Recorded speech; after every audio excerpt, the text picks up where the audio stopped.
In the yogic culture, generally it is said like this, that you must always consume food which is grown in a land within the diameter or within the radius of how much a man can walk in a day. From morning to evening if you walk, you may do 15, 20, maybe 25 kilometers straight line. So 25-kilometer radius, within that you must eat. What is the logic behind this? What is the science behind this? Well, what is happening in the soil as microbiome activity and what is happening in the human gut for the same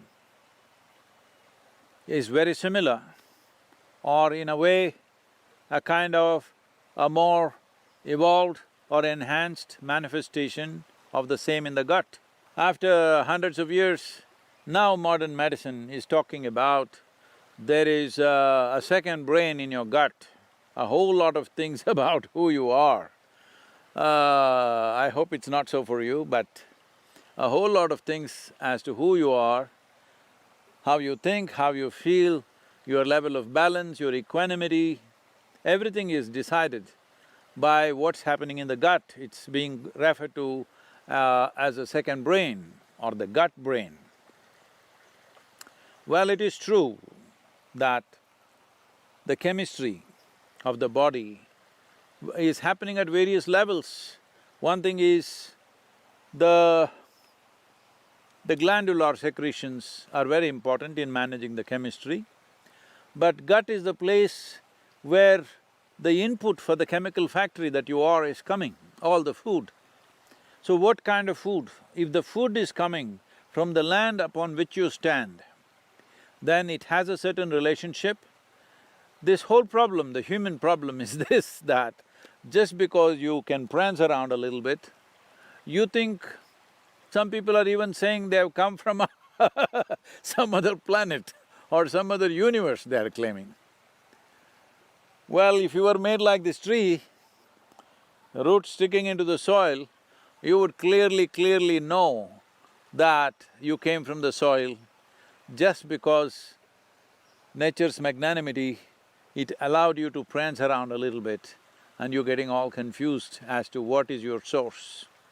So being in touch with the source, which is the soil, your evolutionary process itself has been conducted by soil, instigated by soil. The most basic aspect of evolution, from where life has evolved into more and more complex forms of life on this planet in its millions of manifestations. And today, well, we can claim at least that we are the most evolved creature on the planet. We're yet to become a being, still evolved creatures with enormous capability. This capability, unfortunately, is working against us, our intelligence. Today everybody is talking about gut brain as more important simply because they don't know how to handle this brain. This brain is becoming a serious problem. Everybody thinks this is the basis of all mental issues and problems. Yes, it is. If you don't know how to handle it, such a powerful instrument, if you do not know how to handle it, yes, it's a serious problem. So now they're falling back on their gut brain, which is more reliable, at least it's involuntary.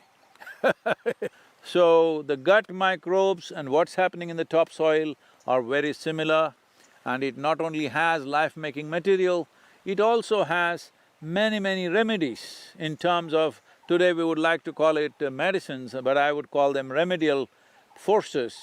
Like for example, it has been found that many studies have happened where it has been found children playing in the soil outside always have a richer gut microbiome, not because they're eating soil, simply it happens because your body and the soil are not two different things, just in two different forms. Whether you make a pot out of this soil, or you make a picture out of this soil, or you make a human body out of this soil, it is all soil.